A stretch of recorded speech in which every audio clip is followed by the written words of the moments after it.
ಇಂದೇ ಡೌನ್ಲೋಡ್ ಮಾಡಿ ಮತ್ತು ನಿಮ್ಮ ನೆಚ್ಚಿನ ಶೋಗಳನ್ನು ಆನಂದಿಸಿ. ತಗೊಳ್ಳಿ ಮೇಡಮ್, ಈ ಡೀಟೇಲ್ಸ್ ಎಲ್ಲ ಫಿಲ್ ಮಾಡಿ. ಕೊಡಿ, ನಾನು ಮಾಡ್ತೀನಿ. ಇಲ್ಲ ಪರವಾಗಿಲ್ಲ, ನಾನೇ ಮಾಡ್ತೀನಿ. ಪರವಾಗಿಲ್ಲ, ನಾನು ಮಾಡ್ತೀನಿ. ಥ್ಯಾಂಕ್ ಯು ಮೇಡಮ್, ಇವಾಗಲೇ ನಿಮ್ಮನ್ನ ಇಷ್ಟು ಚೆನ್ನಾಗಿ ನೋಡ್ಕೊತಾ ಇದ್ದಾರೆ, ಇನ್ನು ಮುಂದೆ ನಿಮ್ಮ ಕಾಲು ನೆಲಕ್ಕೂ ಇಡಕ್ಕೆ ಬಿಡಲ್ಲ ಅನಿಸುತ್ತೆ. ಈ ಥರ ಅದೃಷ್ಟ ಎಲ್ರಿಗೂ ಸಿಗಲ್ಲ, ನೀವು ತುಂಬ ಲಕ್ಕಿ. ಡೀಟೇಲ್ಸ್ ಎಲ್ಲ ಇದೆ, ತಗೊಳ್ಳಿ. ಲಾಸ್ಟ್ ಎಲ್ಲಿ ಟೆಸ್ಟ್ ಮಾಡಿಸಿದ್ದು, ರಿಪೋರ್ಟ್ಸ್ ಇದೆಯಾ? ಇದೆ, ನಾನು ಡಾಕ್ಟರ್ ಆಲ್ರೆಡಿ ಸೆಂಡ್ ಮಾಡಿದ್ದೀನಿ. ಒಳಗೆ ಹೋಗ್ಬೋದಾ? ನೀವು ಬನ್ನಿ ಸರ್, ಮಗು ಹೇಗಿದೆ ಅಂತ ನೋಡ್ಬೋದು.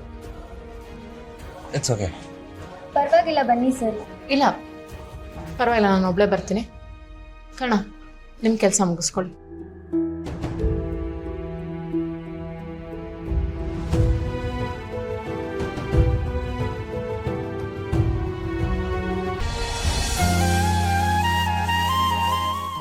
ನಿತ್ಯ ಹೊಟ್ಟೆಲಿರೋ ಮಗು ಹೇಗೆ ಬೆಳೀತಿದೆಯೋ ನಾವು ಬಚ್ಚಿಟ್ಟು ಸತ್ಯ ಕೂಡ ಹಾಗೆ ಬೆಳೀತಿದೆ. ಹೆರಿಗೆ ನಾವು ಸಹಿಸ್ಕೊಳ್ಳಿ ಅಂತ ನಿತ್ಯ ಅವ್ರಿಗೆ ಸಮಾಧಾನ ಮಾಡ್ಬೋದು, ಆದರೆ ಸುಳ್ಳು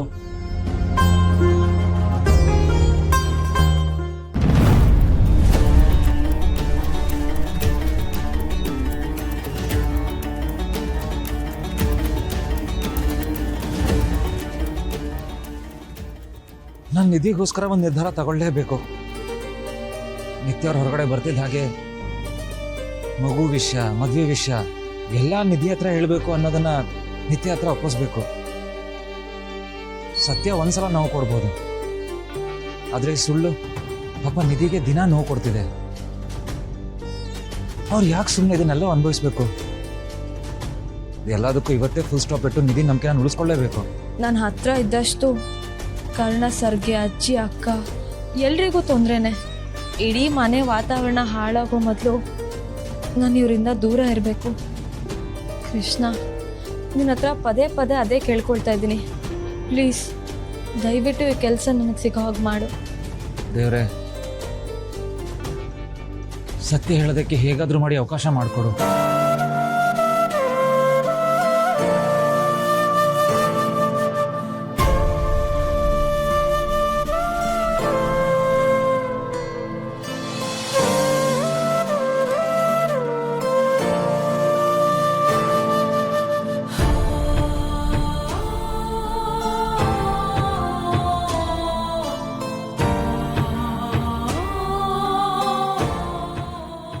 ಆರಾಮಾಗಿ ಉಸಿರಾಡಿ.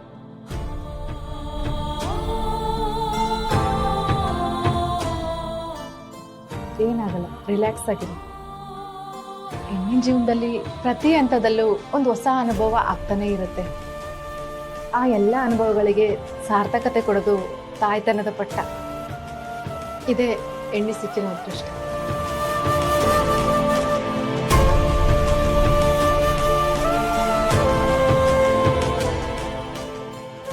ಮಿಸ್ಟರ್ ತೇಜಸ್.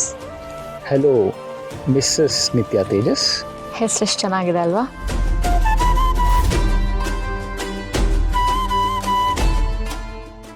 ನಿತ್ಯ, ಏನು ಯೋಚಿಸ್ತಿದ್ದೀರಾ? ಇಲ್ಲಿ ನೋಡಿ, ನಿಮ್ಮ ಹೊಟ್ಟೆಲಿ ಬೆಚ್ಚಗೆ 3 ತಿಂಗಳು ಕಳೆದಿರೋ ಮಗು ಹೇಗೆ ಕಾಣಿಸ್ತಿದೆ ಅಂತ. ಇಲ್ಲ, ನಾನು ಈ ಮಗು ಬಗ್ಗೆ ಯಾವ ಅಟ್ಯಾಚ್ಮೆಂಟು ಬೆಳೆಸ್ಕೋಬಾರ್ದು. ಯಾವುದನ್ನ ಬೇಡ ಅಂದ್ಕೊಂಡಿದ್ದೀನೋ ಅದನ್ನ ಮತ್ತೆ ಬಯಸಕ್ಕೆ ಹೋಗ್ಬಾರ್ದು. ಮಗು ನಂದಲ್ಲ ಅಂತಾನೆ ಇದ್ಬಿಡ್ತೀನಿ. ನಿತ್ಯ, ಇಷ್ಟು ದಿನ ನೀವೊಂದು ಜೀವ ಆಗಿದ್ರಿ ಅಷ್ಟೇ. ಇವಾಗ ನಿಮ್ಮೊಳಗೆ ಒಂದು ಜೀವ ಬೆಳೀತಾ ಇದೆ. ಈ ಮೂಮೆಂಟ್ನ ನೀವು ಎಷ್ಟು ಎಂಜಾಯ್ ಮಾಡ್ತಿರೋ, ನಿಮ್ಮ ಹೊಟ್ಟೆ ಒಳಗಿರೋ ಮಗು ಅಷ್ಟೇ ಖುಷಿಯಾಗಿರುತ್ತೆ ನೋಡಿ.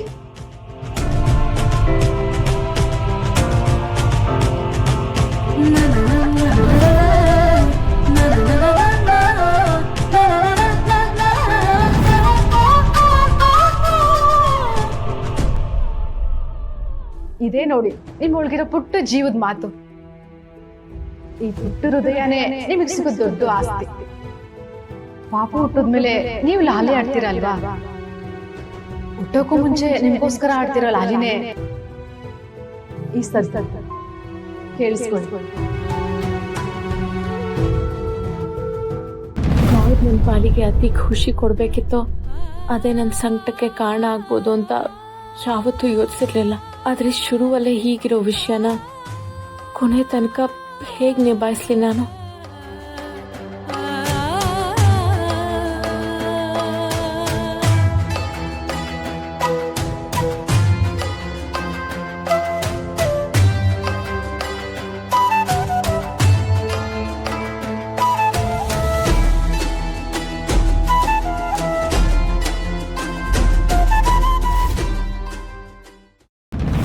ಬೇಗ ಬನ್ನಿ ಅಂತ ಹೇಳಿದ್ದು ಅವರೇ, ಇಷ್ಟೊತ್ತಾದ್ರೂ ನನ್ನ ಕರಿತಾನೆ ಇಲ್ವಲ್ಲ.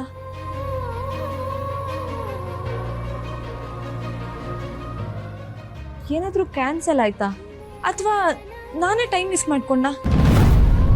ಇಲ್ಲ, ಇಲ್ಲಿ ಯಾರನ್ನು ಕೇಳಲಿ?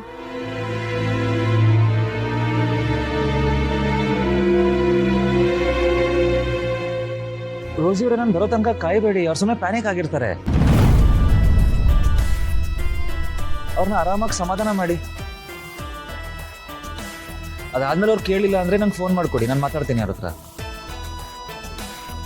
ನೆಕ್ಸ್ಟ್ ವೀಕ್ ಅವ್ರಿಗೆ ಡೇಟ್ ಕೊಟ್ಟಿರೋದು. ನಾನು ಮೊನ್ನೆ ಚೆಕ್ ಮಾಡಿದಾಗಲೆಲ್ಲ ಪರ್ಫೆಕ್ಟ್ ಆಗೇ ಇತ್ತು. ಅವ್ರು ಟೆನ್ಷನ್ ಮಾಡ್ಕೊಂಡಿರ್ತಾರೆ, ನೀವು ಹೋಗಿ ಅವ್ರ ಹತ್ರ ಮಾತಾಡಿ. ಕರ್ಣ ಸರ್ ವಾಯ್ಸು ಇಲ್ಲಿ ಯಾಕೆ ಕೇಳಿಸ್ತಿದೆ?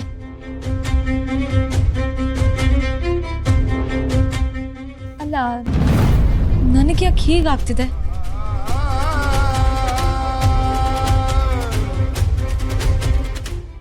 ಇಲ್ಲ, ಇದು ಪಕ್ಕ ಕರ್ಣ ಸರ್ ವಾಯ್ಸೇ.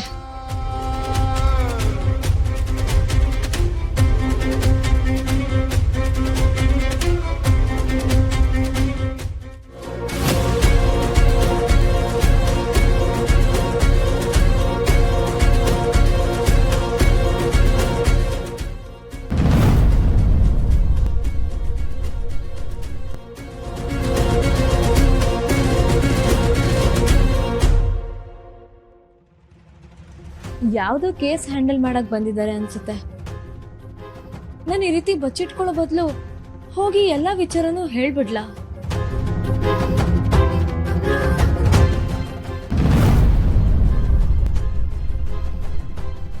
ನಾನೇನಾದ್ರೂ ಕೆಲಸ ಹುಡ್ಕೊಂಡು ಬಂದಿದ್ದೀನಿ ಅಂತ ಹೇಳಿದ್ರೆ ಯಾಕೆ ಏನು ಅಂತ ಸುಮ್ಮನೆ ಕ್ವಶನ್ ಮೇಲೆ ಕ್ವಶನ್ ಮಾಡ್ತಾರೆ. ಆಮೇಲೆ ನಾನು ಕೆಲಸ ಮಾಡೋದಕ್ಕೂ ಬಿಡಲ್ಲ, ಎಲ್ಲದನ್ನೂ ತಡೆದು ಬಿಡ್ತಾರೆ. ಯಾವ ವಿಚಾರನೂ ಇವಾಗ ಹೇಳೋದು ಬೇಡ, ಇದೇ ವಾಸಿ ಅನ್ಸುತ್ತೆ.